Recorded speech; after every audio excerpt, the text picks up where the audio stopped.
आकाश से पुष्प वर्षा और कोरोना नामक प्रकाशोत्सव के बाद लगभग 50 दिन के बाद, 50 दिन पहले जब ये लॉकडाउन बिगिन हुआ था तो कोरोना संक्रमित लोग कुछ संख्या में थे।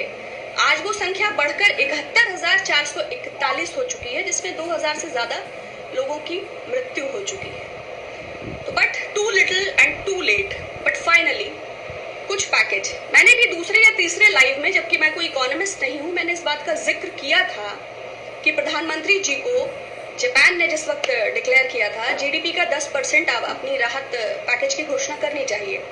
विपक्ष लगातार दबाव दे रहा था कि दिल्ली विस्टा को कैंसिल करिए, बुलेट ट्रेन को कैंसिल करिए, प्रवासियों को सुरक्षित करिए। लेकिन तो आशा मेरी भी थी कि विगत 50 दिनों के इस सोशल डिस्टेंसिंग और आइसोलेशन ने हम सबको एक प्रकार के आत्मबोध और आत्मचिंतन की स्थिति में खड़ा कर दिया है।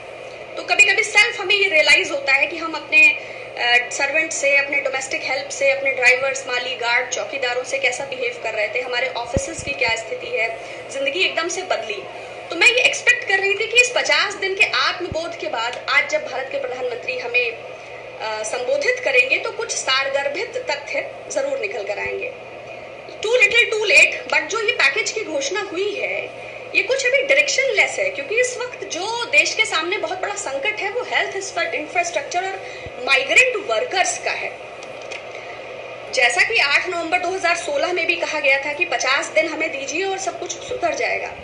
अभी 25 मार्च को भी कहा गया था कि 30 दिन हमें दीजिए, सब कुछ सुधर जाएगा। लेकिन जो 2014 का ट्रैक रिकॉर्ड है वो कहीं ना कहीं विश्वसनीयता उत्पन्न नहीं करता। ऐसा हो, ऐसी हमें आशा है, लेकिन ऐसा होता नहीं है। प्लस जो विगत कुछ समय से हम देख रहे हैं, तो मैं ये आशा कर रही थी कि राज्य सरकारों को उनका बजट का पहले भुगतान हो, उनको इतनी ढील दी जाए कि वो अपने डीएम, एसडीएम, सीएचसी, पीएचसी के साथ तालमेल बैठा सकें। दुनिया के 140 देशों को देखने के बाद भारत में 1146 या 66 टेस्टिंग प्रतिदिन किसी 1 मिलियन पर हो पा रही है। पीपीई किट्स की हालत हम देख ही रहे हैं, जिस पत्रकार ने दिखाया उसको एसटीएफ वाले ले गए। मीडिया हालांकि मेन स्ट्रीम का लगातार, अभी टाइम्स नाउ के सर्वे के मुताबिक मोदी जी की लोकप्रियता में और इजाफा हुआ है, जो आज इस घोषणा के बाद और कई गुना बढ़ने वाला है। लेकिन क्या माइग्रेंट वर्कर्स को लेकर इसमें कुछ है, या जो ये लेबर लॉज के रिफॉर्म के नाम पर 35 से 38 श्रम सुधार के जो संशोधन किए गए हैं, अब तो पीएफएसआई हैंडलिंग भी शायद हटने जा रहा है और रजिस्टर बनाने की भी जरूरत नहीं है। तो ऐसा तो नहीं है कि अपने व्यापारिक मित्रों और उद्योगपति बंधुओं के लिए ये 20 लाख करोड़ का पैकेज भी एक सुनहरे अवसर में, ये आपदा जो है धन उगाही के एक अवसर में तब्दील हो जाए। इसमें असंगठित क्षेत्र के लिए क्या है, संगठित के लिए क्या है, कामगार के लिए क्या है। वो जो 40 करोड़ लोग यूनाइटेड नेशंस के सहयोगी लेबर ऑर्गेनाइजेशन के मुताबिक लगभग गरीबी रेखा से नीचे जा चुके हैं, वो लगभग 12 करोड़ लोग जो करीब अपनी जॉब गंवा चुके हैं, वो एमएसएमई सेक्टर जो लगभग बंद हो चुके हैं। तो 50 दिनों में बहुत कुछ बदल चुका है। जब 3 घंटे 40 मिनट का वक्त देकर लॉकडाउन किया गया तो 65 lakh inter state migrant workers का थॉट नहीं था, मगर जब वाइन की शॉप्स ओपन की गई तो 48 आवर का टाइम दिया गया था। उसमें कोई सोशल डिस्टेंसिंग और 2 गज की दूरी का भी शराब की दुकान के बाहर कोई मानक नहीं था। तो सरकार से बहुत सारी अपेक्षाएं हैं, बाकी तो इसको इकोनॉमिस्ट ज्यादा एलैबोरेट करेंगे, लेकिन फिर भी कुछ 2 महत्वपूर्ण 3 चीजें मोदी जी ने कही हैं। I would like to explain it.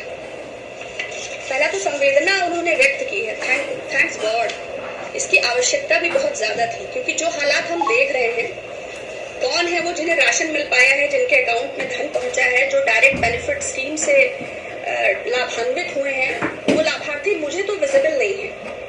आत्मनिर्भर भारत, अभी कुछ दिन टेस्टिंग किट और पर्सनल प्रोटेक्शन इक्विपमेंट्स का, मास्क का इतना अभाव हो रहा है, तो अब आगे क्या हो रहा है। आपदा एक अवसर है, इसमें कोई दो राय नहीं है। 16 लाख सरकारी कर्मचारियों के 6 से अधिक भत्ते भी इस आपदा के बहाने से खत्म कर दिए गए हैं। जो लगातार काम करते हैं अब उनके लिए भी, और श्रम सुधार के नाम पर मजदूर वर्ग के साथ जो अत्याचार हो रहा है उस पर तो हम अभी बात करेंगे। अतुल सूद इकोनॉमिस्ट है, उन्होंने डिजास्टर को इस गवर्नमेंट की कैपिटलिस्टिक अप्रोच के लिए एक अपॉर्चुनिटी, एक गोल्डन अपॉर्चुनिटी कहा है। तो ये डायरेक्शन लेस है फिलहाल, क्योंकि जो हेल्थ इंफ्रास्ट्रक्चर और जो माइग्रेंट वर्कर्स को हेल्प चाहिए था उसको ये गवर्नमेंट कितना सुनिश्चित कर पाएगी, इस पर पूरी तरह संदेहास्पद है। और ज्यादा चांसेस इस बात के हैं कि ये फायदा उन्हीं पूंजीपतियों के रास्ते, उन्हीं उद्योगपतियों के पास पहुंचने के पूरे चांसेस हैं आत्मनिर्भरता के नाम पर, जिनसे बचने के लिए हम सड़क सड़क मजदूर, ट्रैक ट्रैक, पटरी पटरी जो हम देख रहे हैं। दूसरा, उन्होंने कहा कि वसुधैव कुटुंबकम जय जगत, दुनिया में हमारी भूरी भूरी प्रशंसा हो रही है। एग्जैक्टली हो तो रही है, क्योंकि यूनाइटेड स्टेट्स के उस कमीशन ने भी हमें सीरिया और पाकिस्तान के लिस्ट में शामिल कर दिया है। और विगत 2014 के बाद जितनी लिंचिंग्स भारतवर्ष ने देखी है उतना विगत 17 वर्षों में कभी देखी नहीं गई। तो निश्चय ही दुनिया हमारी ओर देख रही है। हम एक दूसरा, टेक एक्सपर्ट्स ऑफ इंडिया, बहुत सारा टैलेंट है।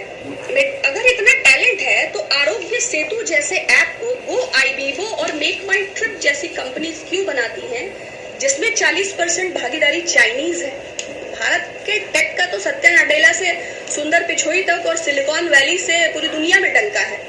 तो फिर ये 40% चाइनीज हिस्सेदारी वाली कंपनियां हमारी निजता और गोपनीयता को ताक पर रखते हुए भारत सरकार क्यों आरोग्य सेतु ऐप इनसे बनवा रही है, ये भी एक्सप्लेन करना चाहिए। ठीक है, package is definitely a good thing जब ये एक्सप्लेन हो जाएगा, but what about PM cares? National disaster management act की अनदेखी के चलते देश ने इस आपदा में भयंकर कष्ट और संकट का सामना किया। जब नेशनल रिस्पॉन्सिव फंड में 3800 करोड़ रुपया था तो नया फंड आरटीआई और सीएजी के दायरे के बाहर क्यों बनाया गया, और अभी तक उसे ये पारदर्शिता सुनिश्चित क्यों नहीं की गई कि कितना धन आया और कितना खर्च हुआ? क्योंकि ऐसा ही एक फंड पुलवामा मार्टरायर्स के समय भी बनाया गया था, जब हमारे प्रधानमंत्री मैन वर्सेस वाइल्ड की शूटिंग कर रहे थे। उस फंड के भी ट्रांसपेरेंसी का कुछ अभी तक पता नहीं चला। और जो 40 जवान इंटेलिजेंस फेल्योर से शहीद हुए, उसकी जिम्मेदारी और खेद भी माननीय प्रधानमंत्री जी द्वारा व्यक्त नहीं किया गया, इसका मुझे दुख है। नमस्कार नीरज कुमार जी। दूसरा, उन्होंने कच्छ गुजरात का उदाहरण दिया। अगर गुजरात का 15 साल का मॉडल इतना हिट था तो अहमदाबाद में 5000 से ज्यादा कोरोना संक्रमित हैं। हेल्थ इंफ्रास्ट्रक्चर की क्या पोजीशन है जो केरला से डॉक्टर्स बुलाने पड़ रहे हैं?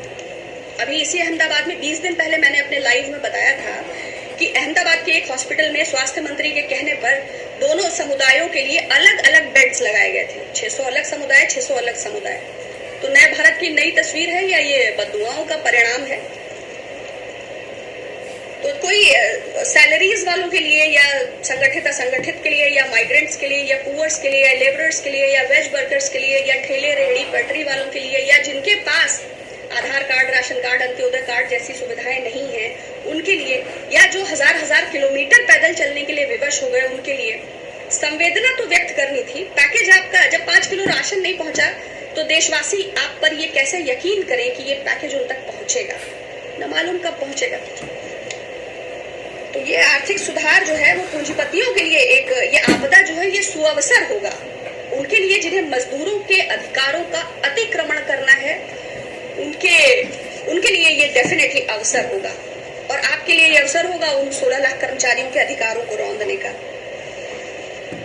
दूसरा, आपने महत्वपूर्ण बात करी। हाँ, तब जब कुछ सैकड़ों में कोरोना संक्रमित थे तो स्ट्रिक्टली लॉकडाउन का पालन किया हमने।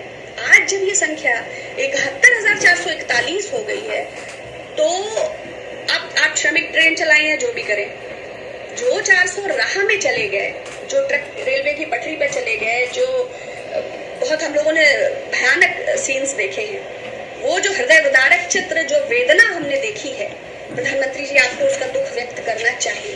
ये नेसेसरी है। Regulations of employees and conditions of service act 1979 of industries, इस एक्ट के मुताबिक ये 79 है, wages, journey allowance, displacement allowance, जब ये प्रावधान है तो ये क्यों नहीं ये सुनिश्चित क्यों नहीं कर रही है सरकार? क्यों नहीं अलाउंसेस, क्यों नहीं डेली वेजर्स के लिए डिस्प्लेसमेंट अलाउंसेस? जब 65 लाख एक आंकड़े के मुताबिक इंटरस्टेट माइग्रेंट्स की संख्या है तो सरकार इतनी बड़ी संख्या को कैसे इग्नोर कर सकती है? और एक सर्वे का एक डेटा है, मैंने बताया अनिल सूद इकोनॉमिस्ट, इन्होंने ये डेटा दिया है। 2018-19 के इकोनॉमिक सर्वे के मुताबिक 1/3 लोगों को न्यूनतम मजदूरी कानून के अंतर्गत ही नहीं आते हैं। श्रम मंत्रालय 2015 की एक रिपोर्ट है, कृषि एवं गैर कृषि क्षेत्र में 82% मजदूरों के पास कोई लिखित कॉन्ट्रैक्ट ही नहीं होता है। ये आपके पैकेज के दायरे में कैसे आएंगे? आपकी सरकार 6 साल से है। 77.3% लोगों को समय पर वेतन और छुट्टी मिलने का कोई प्रावधान ही नहीं है। आप जो रिफॉर्म्स लेबर लॉज में कर रहे हैं उससे बंधुआ मजदूरी, ठेका मजदूरी और बाल मजदूरी को स्पष्ट बढ़ावा मिल रहा है। तीसरा, 69% लोगों को किसी भी प्रकार की कोई सामाजिक सुरक्षा ही नहीं है। आप किसको संबोधित कर रहे हैं? और इन हजारों लोगों को छोड़ दीजिए जो पलायन कर रहे हैं, 40% वो जो अपने स्थान पर रुक गए, उन्होंने किसी प्रकार का पलायन नहीं किया। वो लाइनों में लग के 2-2 किलोमीटर जाके वो लोग रोटी खा रहे हैं। उनके लिए पारिश्रमिक, उनके लिए वेतन, उनके लिए भत्ते की हमें बात करनी थी और हम मरने वालों के मुआवजे पर भी बात नहीं कर पा रहे हैं। ये देश का दुर्भाग्य है, ये देश के लिए दुखद है और भारत के प्रधानमंत्री को इसकी जवाबदेही बनती है। आपको जिम्मेदारी लेनी पड़ेगी उन डॉक्टर्स की जो पर्सनल प्रोटेक्शन इक्विपमेंट्स के अभाव में काम कर रहे हैं, एम्स द्वारा लिखी गई उन चिट्ठियों की जिनको नजरअंदाज करते हुए आपने ऐन मौके तक निर्यात को जारी रखा।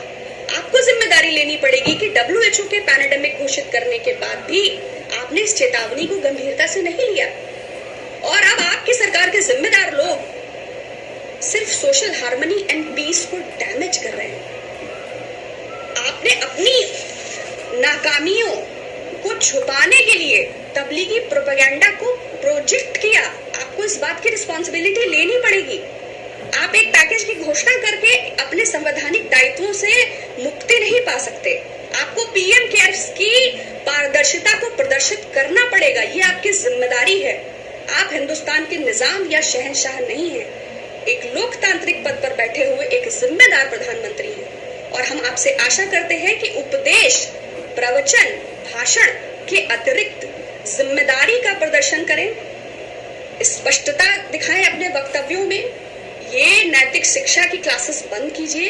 B very genuine, be very practical and reply and show some dignity and respect to those who are poor. वही ग्रामीण अर्थव्यवस्था की रीढ़ है। आपको याद होगा प्रधानमंत्री जी ने कहा था कि मनरेगा कांग्रेस की विफलताओं का स्मारक है और मैं इसका गाजे बाजे से ढोल पीटता रहूंगा। आज सुशील मोदी जी बिहार में कहते हैं कि वो गरीब की रोटी का निवाला है, उसकी थाली का। आज शिवराज सिंह मध्य प्रदेश में कहते हैं कि वो रीढ़ है हमारे ग्रामीण मध्य प्रदेश की। इस वक्त आपको माफी मांगनी चाहिए विपक्ष से और आपको माफी मांगनी चाहिए उन मजदूरों से जिनका आपने मजाक उड़ाया। आपको धन्यवाद करना चाहिए खाद्य सुरक्षा कानून का और मनरेगा का। और आपको भी जमीनी नीतियां बनानी चाहिए। ये जो कॉर्पोरेट प्रैक्टिसेस हैं, ये जो आपका जो चेहरा कैपिटलिस्टिक अप्रोच इस श्रम सुधार कानून की आड़ में आ रहा है, आपको इसके लिए शर्मिंदा होना चाहिए। ये आपका देश है, देश ने आपको प्यार दिया है, आपका चयन किया है, आपको शिखर पे बिठाया है, आपको लोकप्रियता के आकाश पे बिठाया है। आप देश के साथ ऐसी गद्दारी, ऐसी दुर्भावना कैसे रख सकते हैं? वो मजदूर 200-400 किलोमीटर चल के आपके लिए वोट डालने गए थे। आपने उन्हें रोटियों पे मोहताज कर दिया, आपने उन्हें तबाह कर दिया, आपने उन्हें बर्बाद कर दिया। आपको इसकी जिम्मेदारी लेनी पड़ेगी। सिर्फ घोषणा करके आप अपने कर्तव्यों से इतिश्री नहीं कर सकते। बहुत धन्यवाद।